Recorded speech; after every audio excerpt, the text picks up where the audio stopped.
So, um, have you ever felt just completely hollowed out by someone else's bad mood? Like you spend your whole Sunday sort of tiptoeing around. Oh, yeah. Or maybe you caved on a boundary you set just because you couldn't face the big sigh or the anger that was coming. Exactly that feeling. hmm Well, that's the price you pay for constantly trying to manage other people's emotional Yeah. reactions.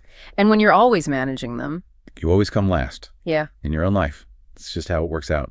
And that emotional drain, that exhaustion, that's exactly what we're diving into today.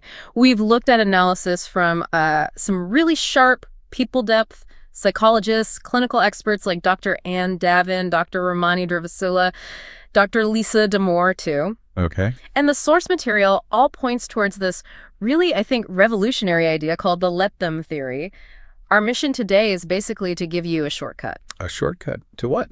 To stop letting other people's, emotional immaturity dictate your choices. It's about getting your own power back. Okay, I like the sound of that. Because the sources, they make a pretty bold claim here about the root cause, don't they? They do. They argue it's this emotional immaturity in adults. We could just call them grown-up tantrums. Okay. Growing up tantrum. Yeah. And that's what drives your decisions sometimes. It's why setting a boundary can feel just impossible. Right. Why you say yes when you're screaming no inside. Or you walk on eggshells around, I don't know, certain family members or even your partner. Exactly. It feels easier, maybe, in that split second to just absorb their anger or give in to the guilt trip. But the long-term cost, it's huge. Yeah. For your own well-being. Precisely. You're basically pouring out all this energy that should be going into your life because you've accidentally signed up for managing another adult's happiness or their mood swings. And we need to figure out why that feels so necessary for so many of us. Okay, let's dig into that. There's this one concept from the therapist, Dr. Ann Davin, in the source notes that when I first read it, it really stopped me. Oh, yeah. It kind of reframes the whole way you look at conflict. She says, essentially, most adults are just 8-year-old children inside of big bodies. Whoa. Okay. That sounds a little harsh. It does at first, but she doesn't mean it dismissively. It's more like diagnostically accurate. Her point is, next time you're getting really triggered by someone you know, a parent pouting because you didn't call back instantly, or a colleague sending those passive-aggressive emails, Yeah. try picturing the 4th grade version of them, standing right there. Okay. I'm trying that now. It sounds maybe a bit disrespectful, but I think I see the psychological angle. If I picture my sister, throwing a fit about holiday plans, but I see her as her little 8-year-old self. What happens? Yeah, it kind of drains the power out of it. Like, I waste less energy arguing with her adult reasons when I see the kid behavior underneath. Exactly. You hit the key thing. Yeah. It shifts you from frustration towards maybe compassion, or at least understanding. Right. Because an 8-year-old having a meltdown. They're not being malicious usually. They just haven't learned the skills yet. Emotional maturity, it's a learned skill, not something we're born with. Most people, frankly, never got taught how to handle big, difficult feelings. So the adult behavior, the sulking, the silent treatment, the rage texts, it's just the same pattern they learned or didn't learn as kids. Pretty much. It's like a failure to own their own internal feelings, so they try to dump it onto someone else and make you fix it. Yeah. Okay. That makes sense. And the sources, they lay out these direct parallels. It's kind of uncanny. Like, a kid feels powerless, they might run away. The adult version avoids confrontation like the plague. Or the kid sulks and pouts. And the adult gives you the silent treatment for days. Right. And the kid throws a tantrum. The adult blows up your phone with rage texts or goes on a social media rant, vent shaming you. It's all about trying to force you to regulate their feelings for them. Okay, so that really sets the stage for this let them theory. You said it's like a blueprint for managing that discomfort dumping. It has 2 sides. Exactly. 2 crucial parts. The first is let them. Let them. Yeah, let them means radical acceptance. It means you give other people the space to actually feel their own emotions, their disappointment, their anger, their guilt, whatever it is. Without you jumping in. Without you needing to fix it or apologize for it or somehow take responsibility for how they feel. You just let them own their reaction. Okay, that's what let them. What's the other side? The other side is let me. And this is the really empowering part. Okay. Let me means you prioritize your life, your well-being. You do what feels right for you, what aligns with your values. You make your decisions. Even if someone else gets upset about it. Yes. Even if it upsets them, you take responsibility for your choices and you let them take responsibility for their reaction. Hang on. I know what people listening might be thinking because I thought it too. Doesn't that sound, I don't know, cold or detached? Like if my partner is giving me the silent treatment and I just let them, isn't that also kind of immature? Like I'm just ignoring them? That is the critical question, and it brings us right to the heart of this responsibility issue. This is where Dr. Lisa D'Amour's insights are so helpful. Okay. She points out, look, with children, yes, it absolutely is our job as adults to help them learn to process feelings, to teach them that feeling sad when something sad happens or disappointed when things don't go their way. That's normal. That's healthy, actually. Right. You co-regulate with a child until they learn to do it themselves. Exactly. And this is the key distinction, that responsibility stops when you're dealing with another capable adult. It is fundamentally not your job to manage their emotional state. Okay, so take the silent treatment example again. It's Yeah. a tactic, right? Absolutely. It's an immature manipulation tactic. The goal is to make you feel uncomfortable enough to break the silence, usually by asking, what's wrong, or what did I do? To get you to soothe them, basically, so they don't have to deal with their own feelings. Bingo. They want you to fix their internal discomfort. So if I apply let them there, Yeah. what do I actually do? Mm. I can't just, like, stare blankly at them. No. You respond, but you respond differently. You acknowledge the behavior without taking the bait, without absorbing the guilt. The sources suggest something calm and clear. Like what? Something like, I can see you're upset right now and maybe need some space. I'm here to talk about this respectfully when you're ready. And then you calmly walk away and go about your business. Ah, so you put the responsibility for communication back on them. Precisely. You don't participate in the manipulation. And this connects directly to the work of Dr. Amani Durvasalar, who deals a lot with narcissism and emotional abuse patterns. Right. She's very clear. When you're dealing with deep-seated emotional immaturity or especially manipulative behavior, that person is probably not going to change. They often lack the self-awareness required. Which means what for me? It means, as she puts it, hoping someone will change is what keeps you trapped. The change has to be in your response. That's a really important difference. Simple immaturity versus maybe something more like intentional manipulation or abuse. Mm-hmm. Yes. And while the reasons might differ, the strategy for you is often the same. Stop participating in their emotional dynamic. You take back control by changing your reaction, which often forces them to actually confront the silence or the feeling they were trying to avoid. Okay, let's try applying this to a really tough situation. We got this question from a listener, a groom, actually, who was just weeks away from his wedding and feeling this profound sense of dread. Oh, wow. Okay. Yeah, but he was frozen. Not really by the commitment itself, but by the sheer fallout he knew calling it off would cause. His fiance's devastation, his mom's anger about lost deposits, disappointing hundreds of guests, just overwhelming emotional chaos. That is a perfect gut-wrenching example of why the right decision often feels incredibly wrong in the moment. How so? Well, logically, if you have profound dread about a lifelong commitment, Yeah. the logical thing is to stop, right? Call it off. The difficulty isn't the logic. It's the immense, immediate emotional pain it's going to inflict on people you care about. And this is where people just martyr themselves, isn't it?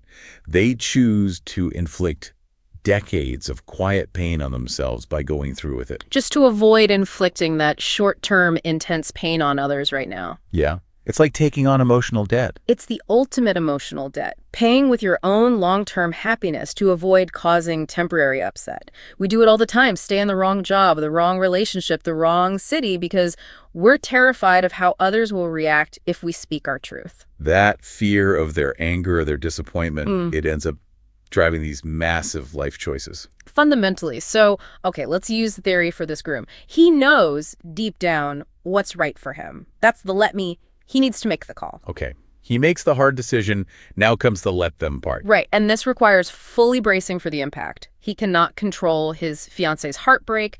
He cannot control his mother's fury about the money. He cannot control the guest's reaction. So what does he control? He controls his decision and his actions. He has to decide to be the mature adult in this situation, the one who accepts that this temporary emotional storm is the unavoidable price of making the hard, right choice for his life. So practically, let them be heartbroken, let them be angry, let them gossip. Let them go silent, let them erupt, let them play the victim, sulk, whatever it is.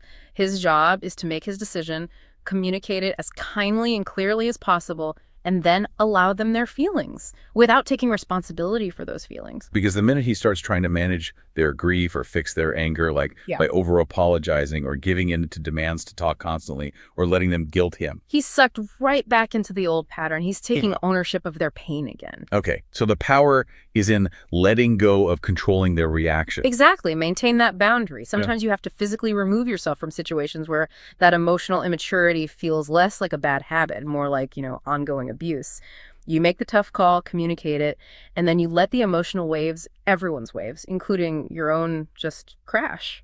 You said earlier, you will not drown. You won't. It might feel like it, but you won't. That's a really powerful way to look at managing external reactions. But let's flip it for a second. What if someone's listening and thinking, oh, wait, maybe I'm the one who does that sometimes. Maybe I'm the one who rage texts or gives the silent treatment when I feel overwhelmed. Yeah, and that takes real courage to even consider, doesn't it? It really does. But that's where this theory can become an amazing tool for your own growth. We need to look inward. And maybe understanding a bit of the science behind emotions can help us manage our own grown-up tantrums. Okay, science time. What actually happens in our bodies? We talk about that chemical rush. It's actually pretty fascinating. So, an emotion, biologically speaking, it's just a burst of chemicals, neurotransmitters, hormones firing off in your brain. They flood your system. Okay. And that initial chemical spike, it gets absorbed by your body in about, wait for it, 6 seconds. 6 seconds, that's it. That's the initial blast. But here's the kicker. What keeps that feeling going, the anger, the sadness, the anxiety, is usually the story we start telling ourselves about the feeling. The narrative we layer on top. Exactly. If you can just allow the physical sensation to be there without immediately jumping into the story or reacting, research suggests most of the purely physical sensation of an emotion will rise up and then fall away naturally within about 90 seconds. 90 seconds, seriously, Yeah. That feels doable. That's just the wave itself. That's the biological wave. Everything after that 90 seconds, that's usually our reaction to the wave. It's grabbing the phone, it's the mental spiral, it's pouring a drink, it's looking for something external to fix an internal chemical event. Okay, so this is huge. If I feel that surge of anger, maybe from a frustrating email or something, how do I apply let them let me to myself in that moment? Okay, so first, you apply let them internally. You let the feeling, the anger, the hurt, the frustration just come up. You notice it in your body. Where is it? Tight chest, hot face. Yeah. Just notice it. Let them, the feelings, be there without judging yourself for having them. Okay, let the feeling exist. And Then comes the crucial part. Let me not react. don't grab the phone. Don't grab the phone. Don't hit send on that fiery email reply. Don't turn on the TV to numb out. Don't start complaining to someone immediately. Just pause. Notice the feeling. Let it crest. Let it maybe feel uncomfortable for that 90 seconds and just breathe through it. You're essentially letting the emotional wave pass through you without getting swept away by it. Exactly. You're allowing the emotion to complete its natural cycle. Rise, peak, fall.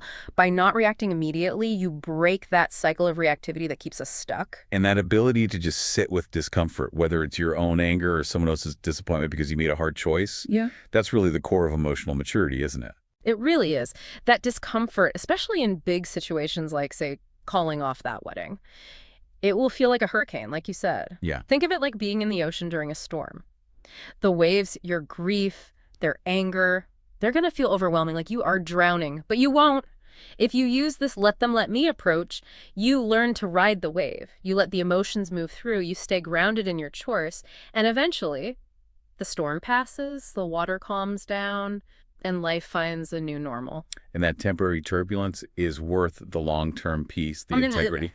Absolutely. It's the trade-off for living authentically. Okay, this has been incredibly clarifying. Let's quickly recap the 3 main things we want you, the listener, to really take away today. First, The problem is letting other people's emotional immaturity, their guilt trips, their outbursts, their moods dictate your life choices, which means you end up sacrificing your own values and needs.